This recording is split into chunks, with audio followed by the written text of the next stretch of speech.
సమ్మక్క సారక్క ఇద్దరు అక్క చెల్లెలు అనుకుంటారు, కానీ సమ్మక్క సారక్క అక్క చెల్లెలు కాదు, సమ్మక్క కూతురు సారక్క. నేను ఈ వీడియోలో సమ్మక్క ఎక్కడ పుట్టింది, అసలు సమ్మక్క దేవతగా ఎలా మారింది, ఇంకా సమ్మక్క కుంకుమరణిగా మారిన ప్లేస్ ఎక్కడో చెప్తా. వీడియోని పూర్తిగా చూడండి. మన తెలంగాణలో అతిపెద్ద ట్రైబ్ ఫెస్టివల్ ఏదైనా ఉందా అంటే అదే సమ్మక్క సారక్క జాతర.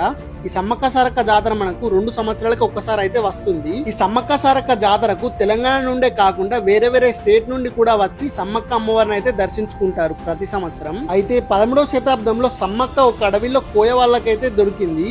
వాళ్ళు సమ్మక్కని పెంచుకున్నారు. కొన్ని సంవత్సరాలు అయ్యాక ఓరుగల్లు రాజులు మేడారం ప్రాంతం వాళ్ళు పన్ను కట్టలేదని యుద్ధం అయితే ప్రకటిస్తారు. ఆ యుద్ధంలో సమ్మక్క గెలిచి చిలకలగుట్ట మీదకైతే వెళ్లి కుంకుమరణిగా అయితే మారిపోతుంది. సమ్మక్క సారక్కకైతే 3 పిల్లలు. వాళ్ళ పేర్లు వచ్చేసి జంపన్న, సారక్క, నాగులమ్మ. మీరిప్పుడు చూస్తున్న ఇంట్లోనే సమ్మక్క చిన్నప్పటి నుండి పుట్టి పెరిగింది. ఇంకా మీకు కంప్లీట్ సమ్మక్క గురించి హిస్టరీ కావాలనుకుంటే మన యూట్యూబ్ ఛానల్లో ఫుల్ వీడియో అప్లోడ్ చేశాను, తప్పకుండా చూడండి.